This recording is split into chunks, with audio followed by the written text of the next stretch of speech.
Pag minsan po, kaya po napapainom, naisas din po ako sa kanya. Dahil? Yung pag minsan, nakakaramdam po ako sir ng yung, kasi minsan po sir, minsan chinachat ko siya, musta ka na, mustahin mo mukha mo. I love you, araw-araw ko I love youhin mo mukha mo. Naano po ako, nasanay po ako sir na parang naano ko sa sarili ko, wag ko na lang pong kamustahin at kausapin kasi nasasaktan po ako eh. Kalimutan mo na si Be. Ito yung mga anak na lang asikasuhin mo. Ma'am ha?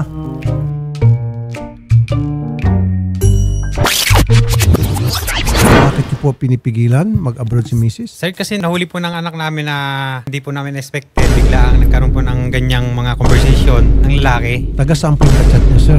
Para at least po namin magtatrabaho po sa Alaska company po dito sa atin eh. Di sa Pilipinas. Opo. Eh di mas maganda kung mag-abroad siya para hindi na sila magkaroon ng contact. Kasi akala Sir, ko nasa abroad din yung lalaki. Sir, dun po sa mga, kasi po minsan parang nagko-content creator po siya. Ay ngayon, dun po pala sa mga pagko-content niya, nandun na rin po yung, nakikita ko rin po yun, na yung tawagan, halimbawa, I love you. Sasabihin naman ng asawa ko, thank you, Be. Oh, Be ng tawagan. Opo.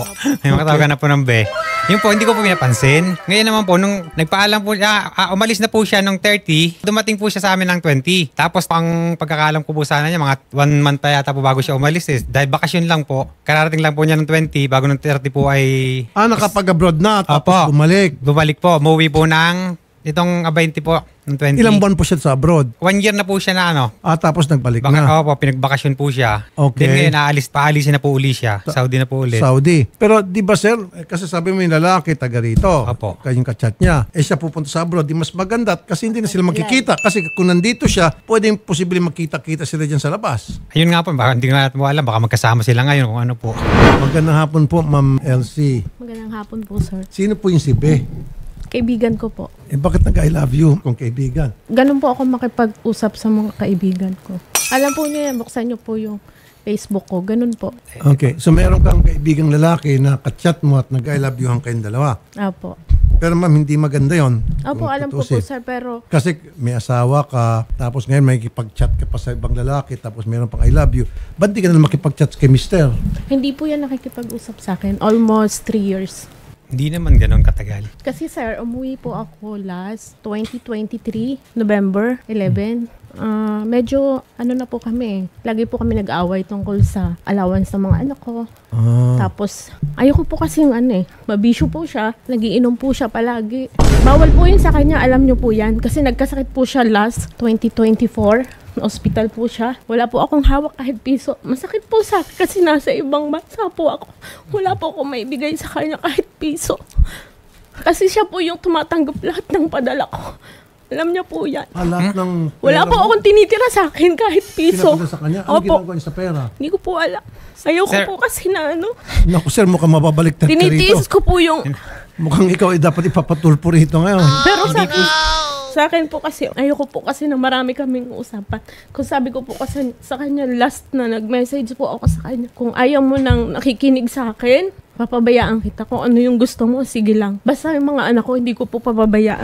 Ito po yung pinupunto ni ma'am. Lahat ng kinikita niya sa abroad, ipinapadala niya sa iyo. Tapos nababalitaan niya, ikaw rin pala inom. So baka iniinom mo lang yung mga pera, pinapadala niya, pinagpapawis niya doon. Sa Saudi, napapagalitan siya doon, namumura. Sobrang hirap. Sandali lang sir, sobrang, gusto ko lang paramdam sa iyo.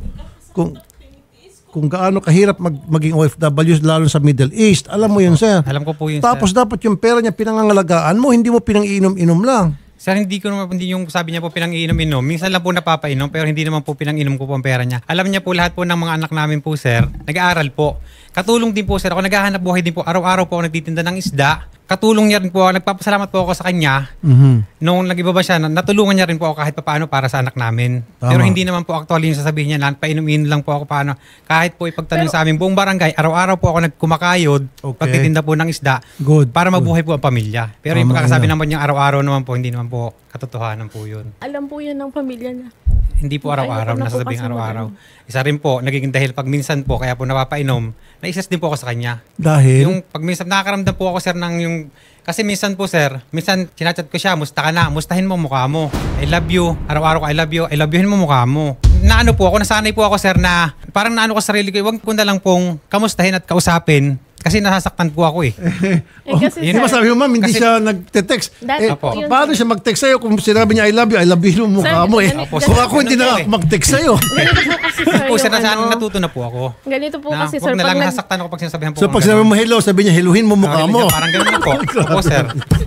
kasi sir, pag minsan po, nagchat-chat ako, kumusta ang mga anak mo, nabigyan mo ba allowance? Ang sagot po niya, I love you. Naiinis po ako minsan kasi yung mga anak ko, ma, wala pa po Ayaw mo yun? Sasabihan ka ng Yes I love nga. you? Yes. Minsan po Lahat ng kasi- babae, pag sinabihan ng I love you ng kanilang partner, ng kanilang asawa. Pero may way po na okay po yun. Pag minsan po tanong ko, may allowance na ba yung mga anak ko? Kasi nagchat-chat po yung anak ko, ma, wala pa po akong allowance. Sabi ko, Okay. chat mo sa daddy mo. Sabi ko, tapos i-chat-chat ko po siya. Nabigyan mo na ba ng allowance sa mga anak mo? Kasi Monday na ngayon. Sasabihin niya po, I love you. Kaya minsan mo, tapos may second na tanong ka po, may baon yung mga, may pagkain, I love you. Kaya minsan, busy po ako. Kaya parang nabuis ka sa I love you mo mukha mo, sagutin mo lang tama yung tanong ko. Opo, ganun po. Ikaw naman pala. Alam sabi po ko, niya ganun yun. naman. Opo, sir, Eh, ganito naman po tinatanong ka yun. na maayos, may allowance na ba yung mga anak natin? I love you. Sir, Parang nakakaloko yun. Sir, pag sinabi naman po Lapit na din yung to si Sir. binibigyan ko naman po sir ang mga anak ko. Ngayon po, Hindi kasi kailangan po mahalaga po yung communication sa isang relationship. That's very super important. Po, sir, unawaan ko po yun. Yung tanong niya, valid yun, legit yun na naibigyan mo ng allowance yung mga anak natin. Tapos sabi mo, I love you. Kumusta yung mga anak natin? I love you. Sagutin mo kung ano yung tanong. Huwag mo idihis. Opo, sir. Tapos, Kaya tama nga lang yun. Sasabihin niya, I love you mo mukha mo. Sagutin mo yung tanong ko. O, Ganito rin po sir eh. Si Sir, komedyante to si Sir eh. Nakakaramdam po sa ako sa kanya rin sir na parang nalalamig na rin po siya sa akin. Kaya niya nasasabi po yung ganyan. Oh. Dahil kung tingnan po natin yung mga nag-release niya po, Oh, ano ba tingnan dito? kung anong year pa po yun, Actually, ay, may idol, mga ano na rin si po, Ma'am ay nakakaramdam po ako nag-I dun eh. love you too dito kay kay Felix B. Makapuno. Yan Kaya, ba, Ito si Felix, I love you sa'yo, tapos sabi ni Ma'am, I love you too. Oh. Eh, magkasintahan nga itong dalawa. hindi po. sabi dito, idol, nag-I love you po si Sir Felix. Ang sabi naman ni Ma'am, love you too. Sige na, work ka na ulit para matapos ka na nang makauwi ka ng maaga-aga. Basta ingat, be, na may emoji po ng nakakiss. Oh! Yung Kiss na emoji. Opo, Sweet. idol. Tapos, sabi po ni Sir Felix, ni Be, opo, ingat mi lagi, Be, para sa'yo. Beko, kung pag-uwi mo, andun ako, sana kasi mawawala daw po lahat ng masakit na nararamdaman ni Ma'am. Kaya sabi po ni Sir, kaya nga, Be, gusto ko itang alagaan, pero sumabay pa tong mga guard na to. So, parang may pinag-uusapan po sila. Sweet na pala. Ibig sabihin magkarelasyon na itong si Ma'am at saka si Felix. Opo. matagal na po sir. Ito Kaya pa, po sir, kayo uwi ka na, miss na kita, Beko. Yun Sino po yun. papawi? Si Ma'am Elsie po. Kay Pinapa- Sir Felix. Oh. Taga saan po to si Sir Felix? Taga Muntinlupa po. Ilang beses sa isang linggo kayo nagkikita? Hindi po kami nagkikita pa po. Kakarating ko lang po eh. Pero July hindi pa kayo 9. nakikita ni minsan. Hindi pa po. Hindi pa kayo nag-eyeball. Hindi po. Text lang. Ito nga po sir. Eh kasi ma'am, kaya siya pumunta rito, gusto niya ipapa-block ko kayo para hindi na kayo makapag-abroad. Okay lang po ako kung ayaw na po niya akong paalisin. Siya po bahala sa mga anak ko kasi wala po akong Ako trabaho. naman talagang bahala. Kaya mo Kayang-kaya po, sustentuhan. sir. Opo sir. Eh At kung mga yung anak ko po. dalawa kayo may trabaho, Sure, nahirap ma'am. na kayo. Sir, Sir, hindi naman. Sabihin, aminahan po sir na mahirap pero nakakayanan ko po lahat sir. Bago naman po siya sir umalis nung kauna-unahan pa po niyang pag-alis. Meron naman po kasi sir na konting negosyo na parang pag-isda. Gusto magsalita ng anak nyo, si alias Angel. Hello po. Okay, meron kang gustong sabihin, nakikinig ka kanina pa, meron kang gustong sabihin sa mga magulang mo? Kay mama po kasi una pa lang po, alam ko na. Kasi nagataka na po ako sa mga niya, sa mga nagko-comment po.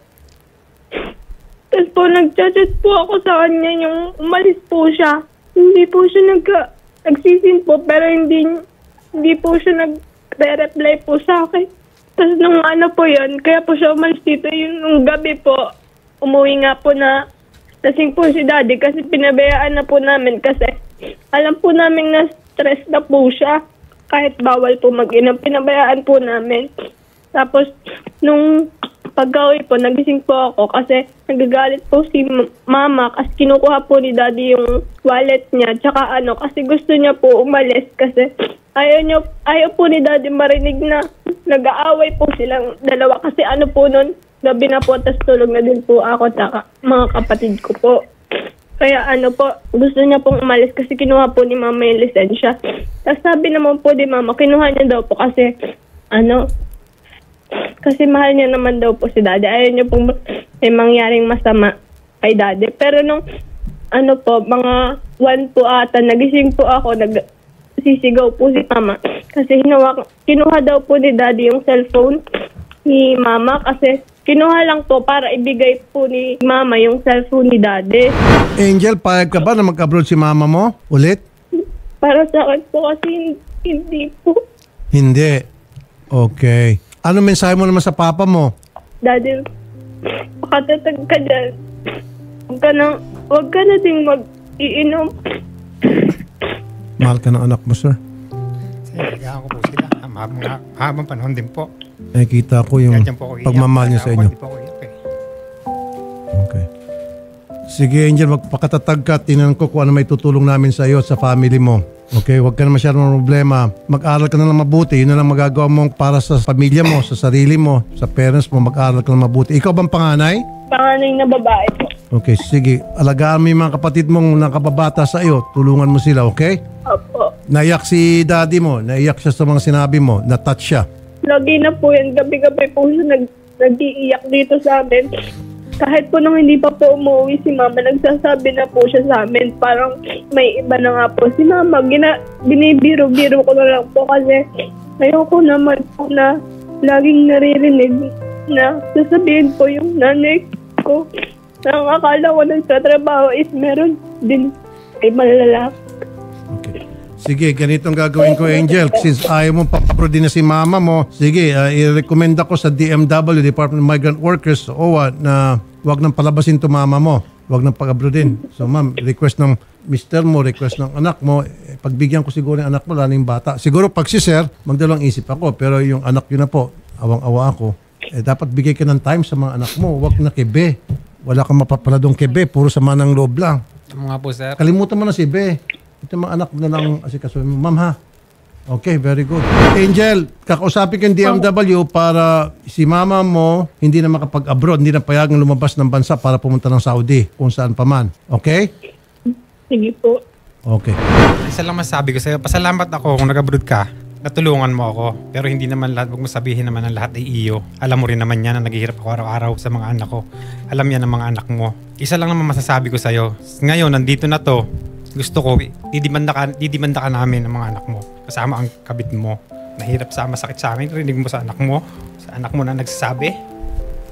Actually po sir, binigyan ko po siya ng chance. Ito po bago mangyari pa ito. When in mga 4 days lang po ata o 3 days lang. Sabi ko, bigyan kita ng chance. Tinanong ko sa mga anak ko, anak, bibigyan natin ng chance ang mama nyo dahil naawa ko sa inyo. Sila po ang iniisip ko eh. Ilan pong anak nyo, sir? 5 po sir. Po. Sila po ang Dalawang iniisip college. ko eh. Ngayon po, Yun po. sabi ko, umuwi ka, huwag ka na mag-ibang bansa. Kahit masakit ang ginawa mo, bilang lalaki po ako, tatanggapin ko na para sa mga anak ko po. Yung pinapadala niyang pera, kahit pa paano nakatulong siguro yun. Opo, sir. Magkano po Opo. yung pinapadala mong pera pabalik sa Pilipinas, ma'am? Pinakamababa po yung 20K. Mamalaking pera din po yung 20K Sir, na mawawala. Sir, may aaminin po ako sa inyo. Kasi 2 years ko na po hindi siya pinapadala. Kasi yung panganay kong anak, Nasaan na pinag-iintindi ko po. Saan na yung pala yung hindi po pinapadala kasi? Sa anak ko pong panganay, siya po yung nag-budget. Kasi nung sa kanya ko po pinapadala lahat. Wala nga po siyang naitatabi kahit piso. Tapos pag may kailangan ng anak ko, ang hirap po niyang magbigay. Pero sir, ganun sir, po ang sandali, sir, ginawa ha? ko. Yung 20,000 na ipapadala niya doon sa anak ninyo, pag pina-stop mo siyang magpunta sa abroad, malaking Sir, pera sa yung totoo lang, hindi po niya yung kaya. Alam po niya yan. Kasi kaya po ako umalis. Sige, ganito lang sir. I-continue natin doon. Tingnan ko kung ano may tutulong ko sa inyo.